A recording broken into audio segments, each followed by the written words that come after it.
Good afternoon, ladies and gentlemen. I'm number 9. Today, I will tell you a story. The story is Around the World in 80 Days. Nick and Abby see a hot air balloon. Let's fly around the world in the hot air balloon, says Nick. Okay, says Abby. They fly to South Africa and see zebras, elephants, and lions. How cool! They fly to France and see the Louvre Museum. They see beautiful art and even the Mona Lisa. A mummy comes to life in the museum. Uh-oh, time to go.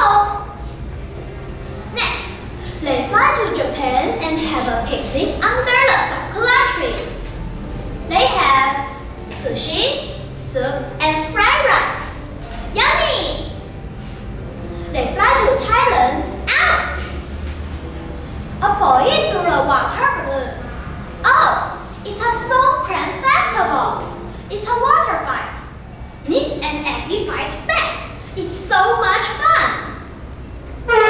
Then they fly to Australia and see cute animals. There are parrots, sharks, and whales. Abby likes koalas. Nick likes kangaroos. Later, they swim under the sea and meet a mermaid. She takes them to the USA.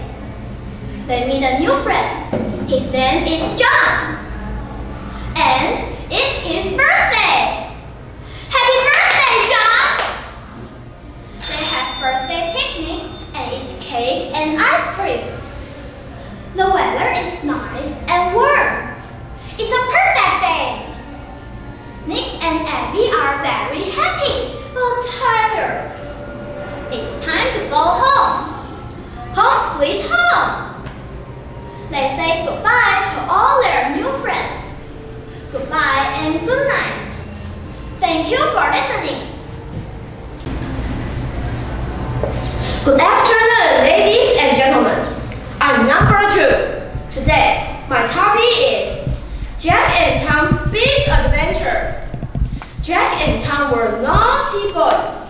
They were always in places they shouldn't be, doing things they shouldn't do. One day, they went to the amusement park with their classmates. Jack wanted to go on the Master of Disaster.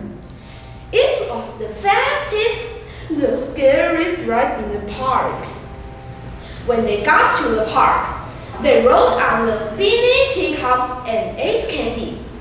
Then they saw it! The Master of Disaster roller coaster! It was very, very big and very, very scary. When they got to the ride, the man at the gates wouldn't let them in. I'm sorry, but you have to be at this tall, he said, pointing to a mark on the wall. Then Jack had an idea. They went to find their teacher. May I borrow your coat? Asked Jack. Sure, said Mrs. Lee. Jack sat on Tom's shoulders and buttoned the coat around them. Now, they looked like a tall, skinny person. The man at the gates looked at them suspiciously when they walked past. But they made it to the ride. Tom and Jack screamed. Tom and Jack cried. Tom and Jack almost fell out because their two shirts. They begged to be let off the ride, but they had to wait until the end. Now I know why they don't let little people on the ride, cried Jack as he and Tom were getting off the ride. Just then they saw an angry Mrs. Lee. She saw them too.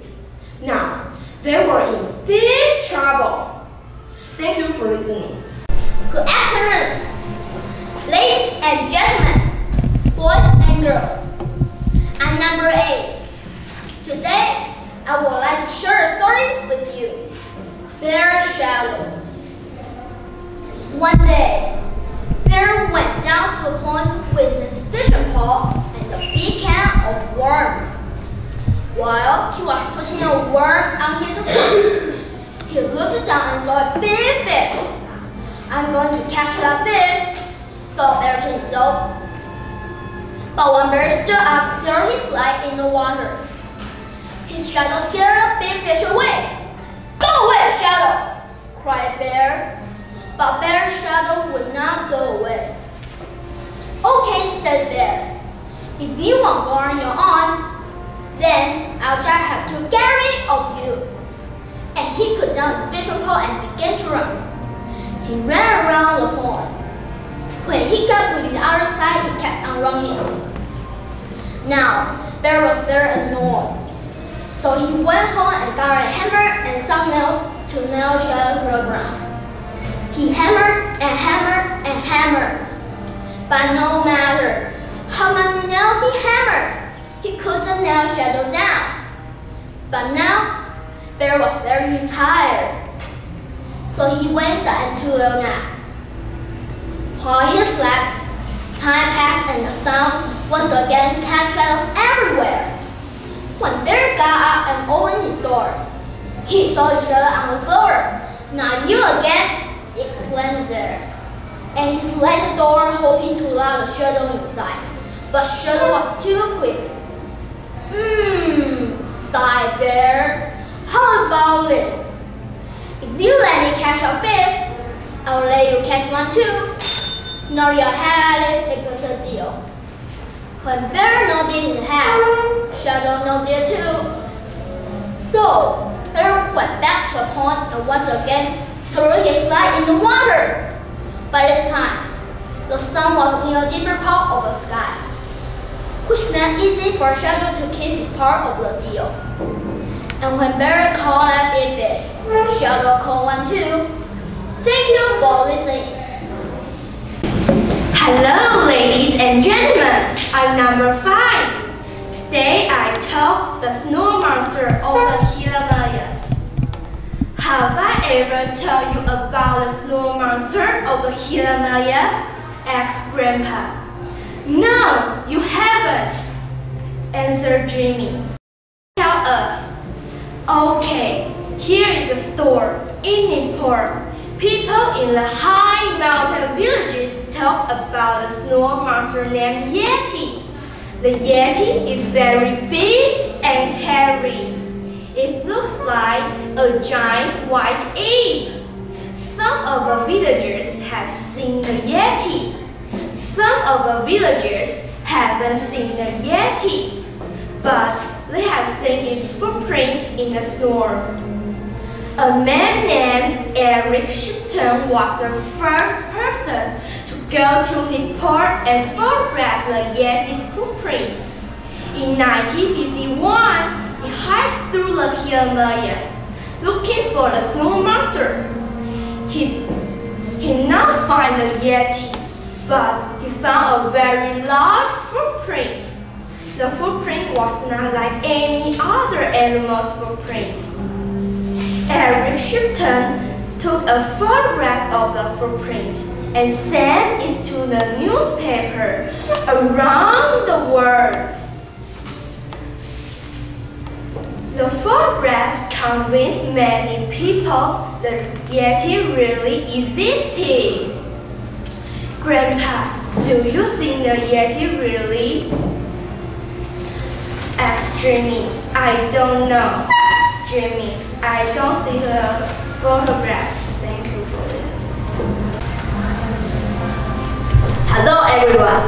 Today I will tell you a story. The story name, The 3 Wishes. Once upon a time, a man and his wife were wishing to be very rich. One night, a fairy came and told them, "You can wish for 3 wishes." "I know I will wish to be very rich and famous and beautiful," said the woman. "What's the use of being rich and beautiful if you are not happy and sickness?" said the man. "You should wish to live to 100 and be happy every day." What's the use of being happy every day and live to 100? asked the woman. I'm hungry now.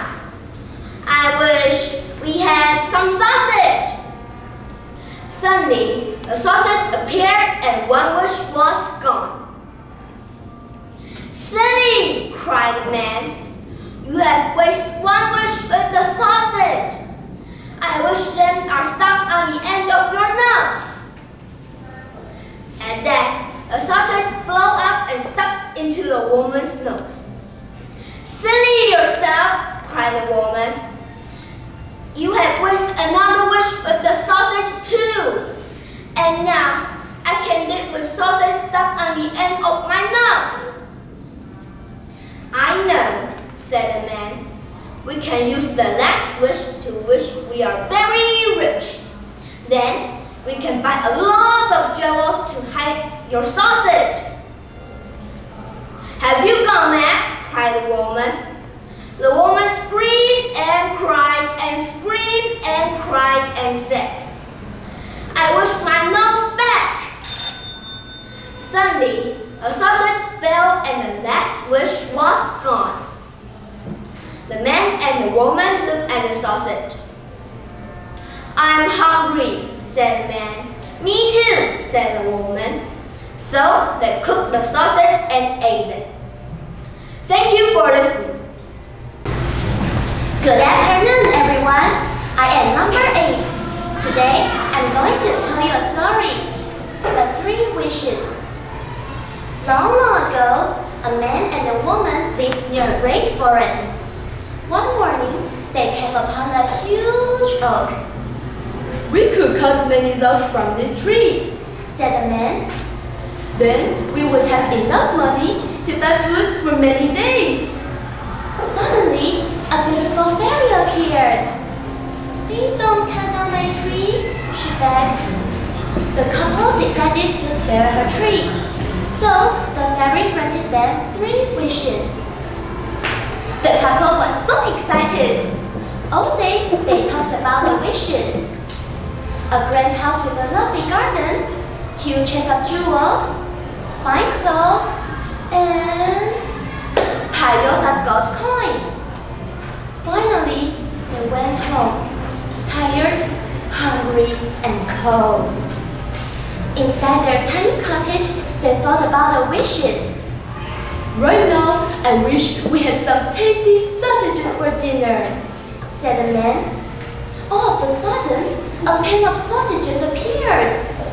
You fool, cried the wife. See what you've done. I wish those sausages were hanging from your nose. Suddenly, the sausages hung from her husband's nose. What have you done? Cried the man. They pulled and tugged together, but it was no use. The sausages stuck. What's the good of all that now? Asked the wife. You have to live your whole life with sausages on your nose. So they wished the sausages off his nose of the last wish. Immediately, the sausages were back in the pan sizzling on the fire. Though the couple didn't get anything they wanted, at least they have a fine dinner of sausages, which is more than they had before. That's all for today. Thank you for listening. Good afternoon, everyone. I'm number 2.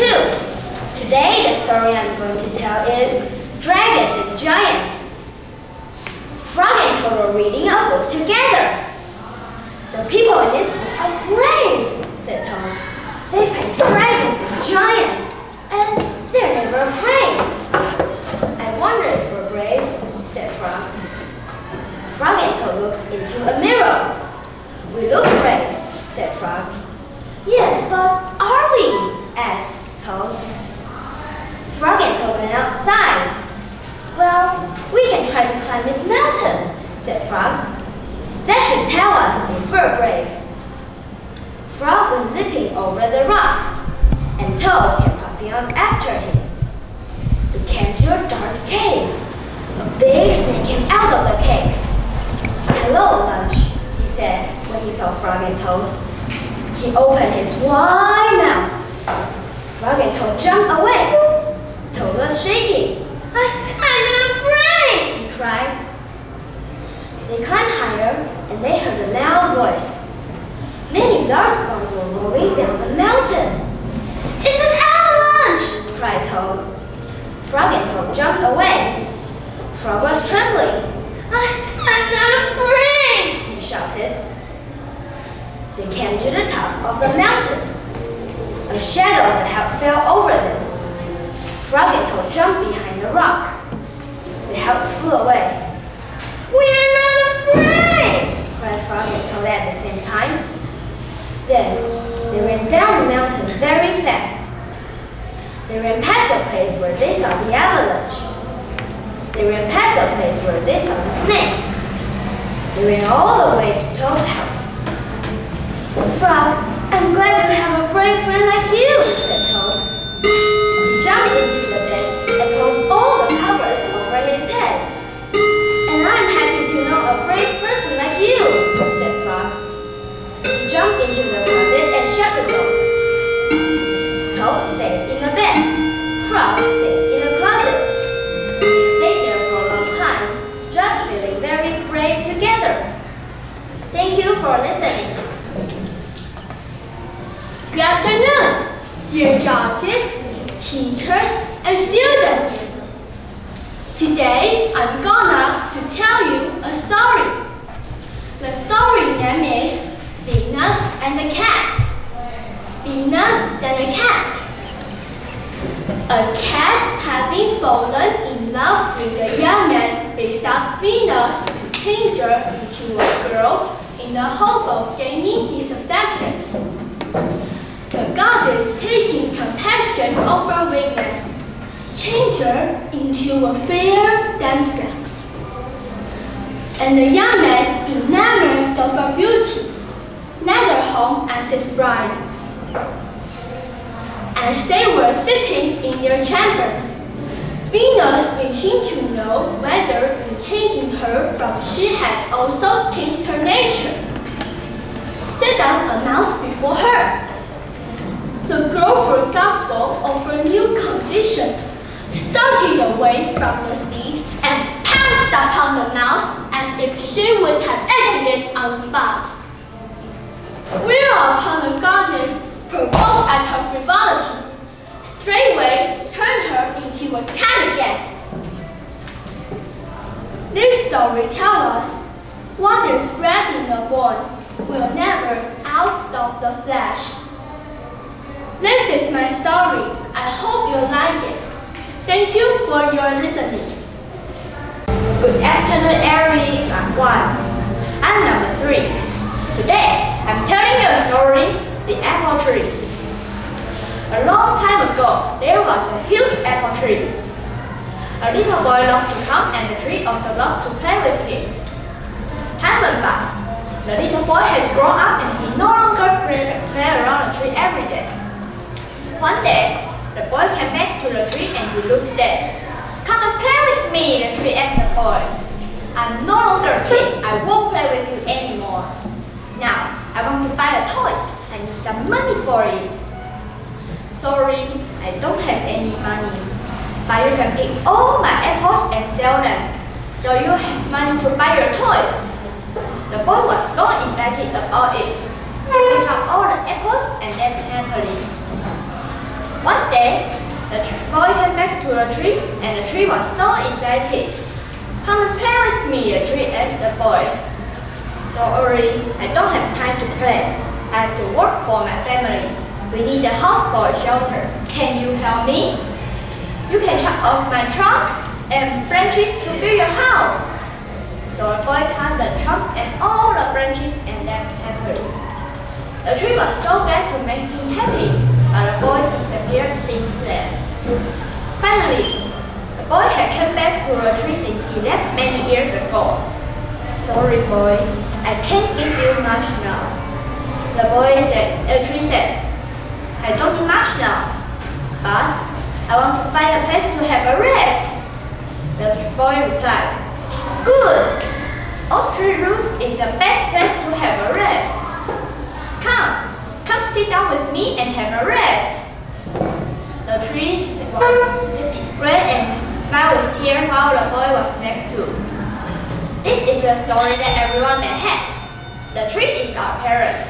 When we are young, Mom and Dad take good care of us. When we grow up, we leave them and only come back to them when we need something or when we are in trouble. No matter what, parents will always be there for us and give us anything they could to make us happy. This is my story. Thank you for listening. Hello, ladies and gentlemen. It's my pleasure to be here for English storytelling competition. Today, I will tell you a story about being sick at home. Just a little sick. Just a little sick. I'm just a little sick today. Mom says no school. You need to stay in bed. Being just a little sick is fun. I get breakfast in bed. Yay! It is just plain toast. Yuck! I want Fruity Nut Crunch, I say. Mom says, you are too sick to eat that. Go back to bed. I'm not too sick to play video game. I say, yes, you are, says Mom. Now go back to bed and get rest. Mom sends me back to bed. She takes my temperature. You have a fever, says Mom. I say, I'm sleepy. I wake up from my nap. I feel great. I get dressed. I want to get out and play. Mom says, oh good, you are all dressed. Let's go to the doctor. But I'm not sick anymore, I say. Mom sends me to the doctor anyway. We wait and wait. I put on funny robe. The bag is open. The doctor checks my throat, my nose and my ears. The doctor gives Mom something to make me feel better. We go home. I can't wait to go out and play with my friends. Oh no, says Mom. The doctor said you have to rest all day. I'm tired of resting, I ask. Can I please go to school tomorrow? I changed my mind. Being just a little sick is no fun at all. That's my story. Thanks for your listening.